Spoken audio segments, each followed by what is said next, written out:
We will talk about relationship and how to build true relationship with meaning. So hello, hey, how are you today? Good, great, glad to be here. Appreciate your time today.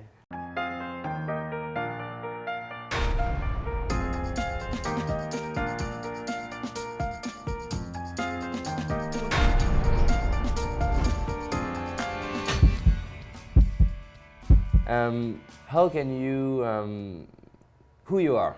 Who are you? Who am I? I'm not the guy in the movie. Yeah. But I originally come from Minnesota. Currently live in Santa Rosa, California, and I'm a relationship trainer.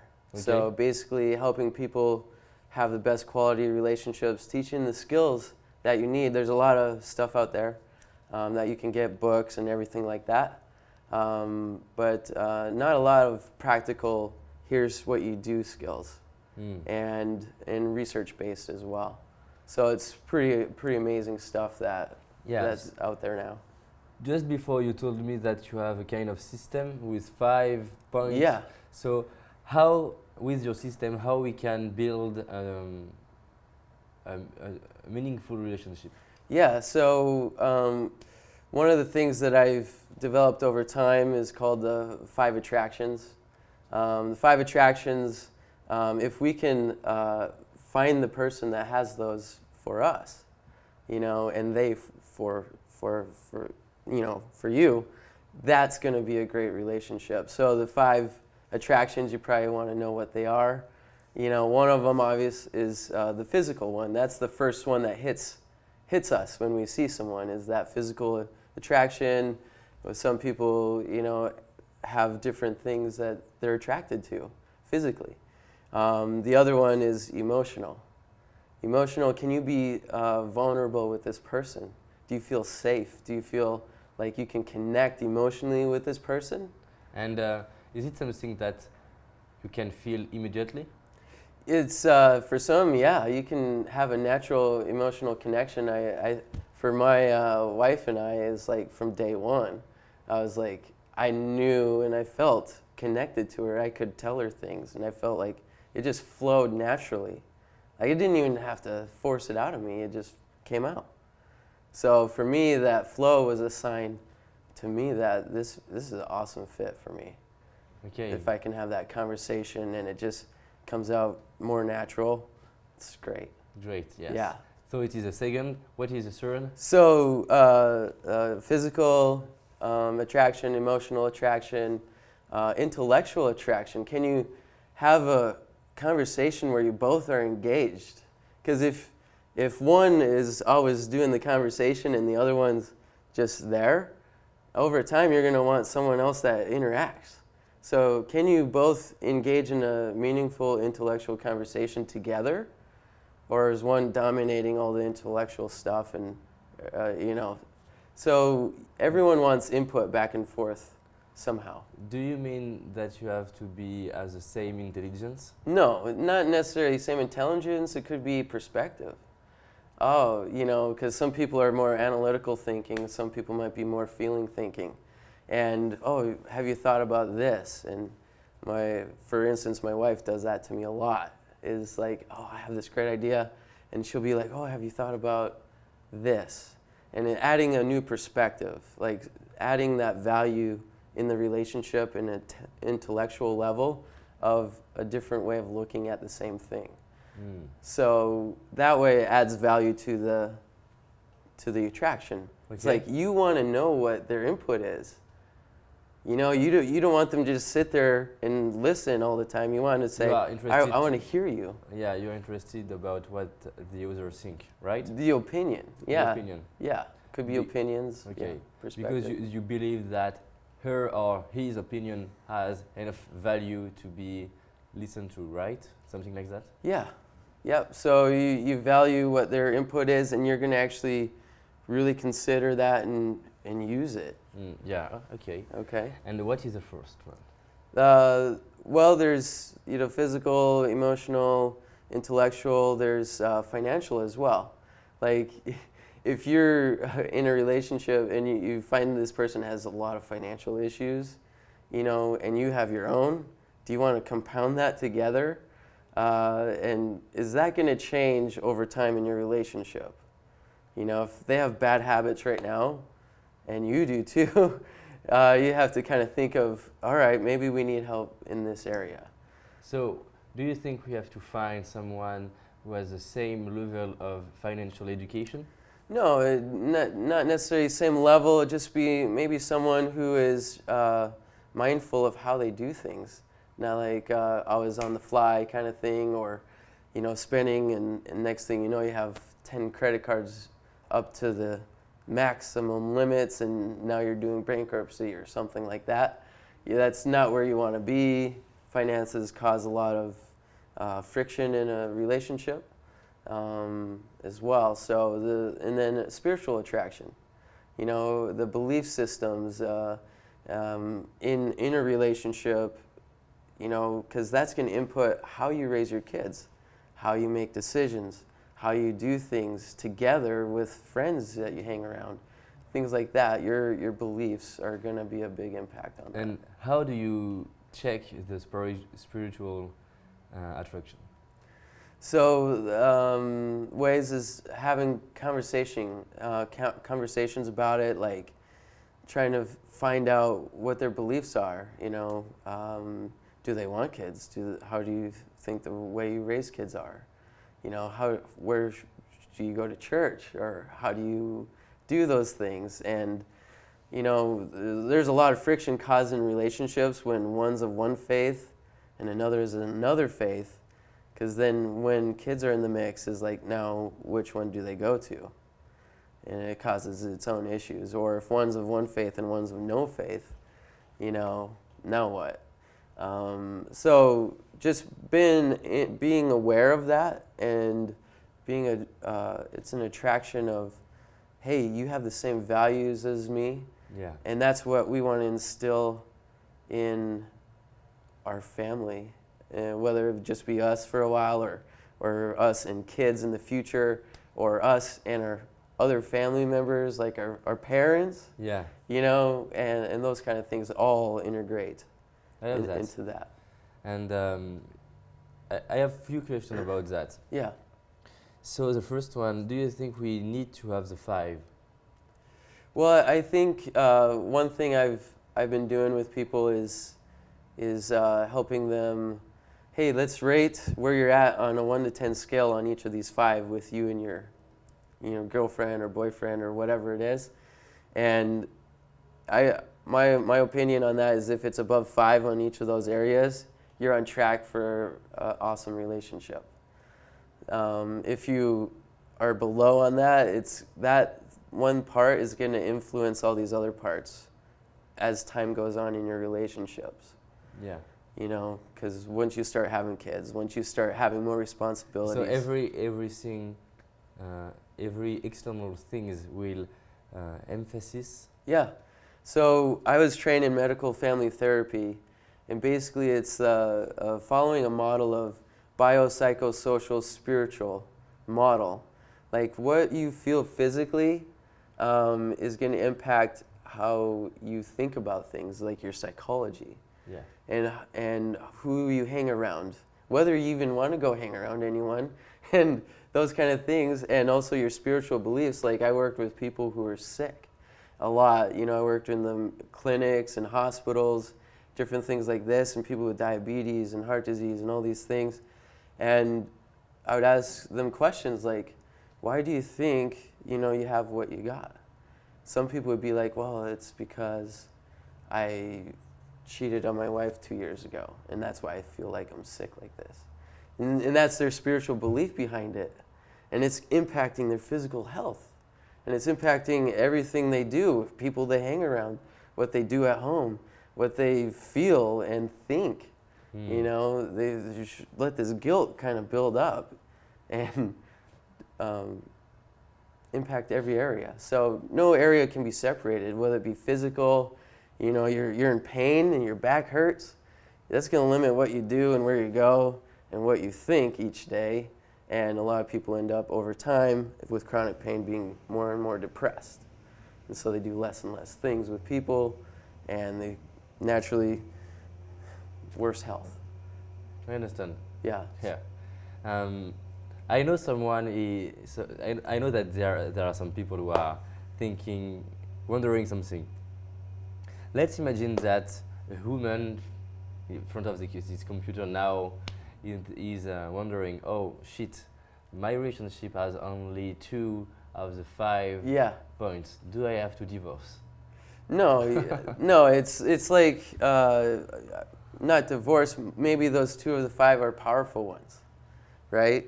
Or you can find ways to make it more meaningful in other ways too, like Do you think in those areas. we can increase Yeah, or help grow the other part? yeah. It's kind of like there's that mantra out there: choose your love and love your choice. And we can do that, you know. Like right now, a lot of people are doing work that they don't like to do. But if you can go in there and teach them, hey, there's actually some things you actually do love about your work. And that's why you show up every day, you know. And there's things you love about your relationship, and that's why you're still in it. And so all these areas can grow with a relationship. And that's what my training will do, is actually teach people the skills to communicate, have a meaningful bond in each one of those areas. Because if over time you don't, what you're going to look for over time is other people you can have those bonds with. Like you're going to tell your girlfriends everything and not your partner. You're going to tell your brother or sister more than you tell your spouse. And that is tearing away at that core relationship. So a lot of people, when they have issues, or they're in the workplace, or they're in the sporting arena, like one of my target markets is professional athletes, or musicians, and people who are in the limelight, who have a lot more publicity to lose when they have bad relationships, or they get divorced, or they get these issues. It's impacting how they perform on the field, how they feel. And what they do on the field is going to impact how they do at home too, so it goes back and forth. So if you can have a great relationship at home, it's going to help you enjoy those other things in life as well. Okay, I understand that. I would love to know also your point of view about, do you think a couple that who divorced can come back together?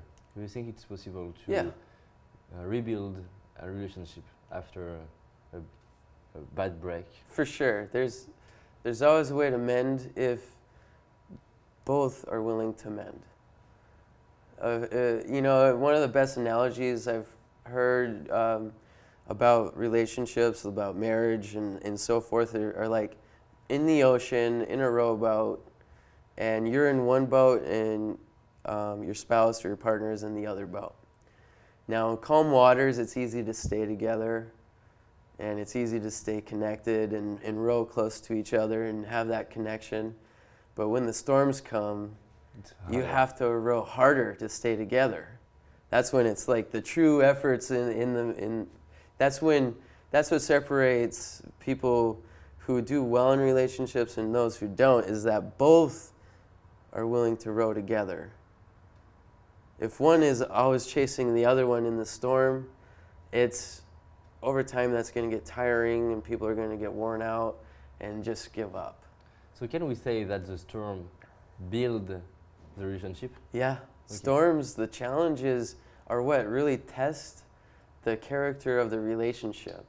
And a lot of people wonder, like, they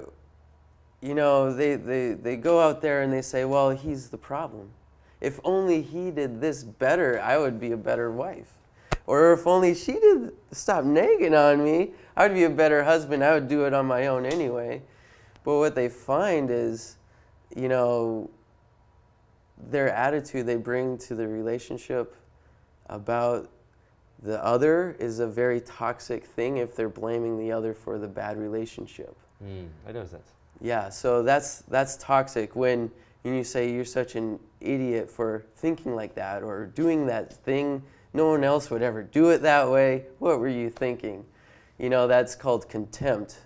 And that is the most toxic thing in a relationship. John Gottman did a lot of research on that. Let's continue in these topics. Yeah. What are the main toxic factors to destroy a relationship? So that's a great question. Number one is contempt is the number one predictor of divorce and dissatisfaction in marriage. So it's kind of like over time, the realization that 70% of all the issues you face as a couple isn't about right or wrong ways of doing it. It's about different ways of doing the same thing. And the other person thinking their way is better over time is contemptuous. But when you can keep in value in your mind like, hey, their opinion is just as valid as my opinion, that's a healthy thing. But when you say, oh, my opinion is better than yours, my way is better than yours, that's when it gets toxic. That's contempt. Okay. First secret to destroy a couple. Yes, exactly. So then there's this relationship dance that Susan Johnson talks about. She's an emotional family therapist. She's really well known for it. And she calls it a dance, and she's really good at explaining it. And one of the things with this dance is the pursue, withdraw, which I hinted at in the rowboat analogy, where one is chasing the other because they're just going the other way. And that's what happens in relationships is one usually pursues issues and the other one wants to avoid the issues. And usually in research it's women pursue and want to talk about the issues and get it out in the open, and the men tend to be like, I'm going to go drink, I'm going to go play with my friends, I'm going to go do this other stuff. Okay.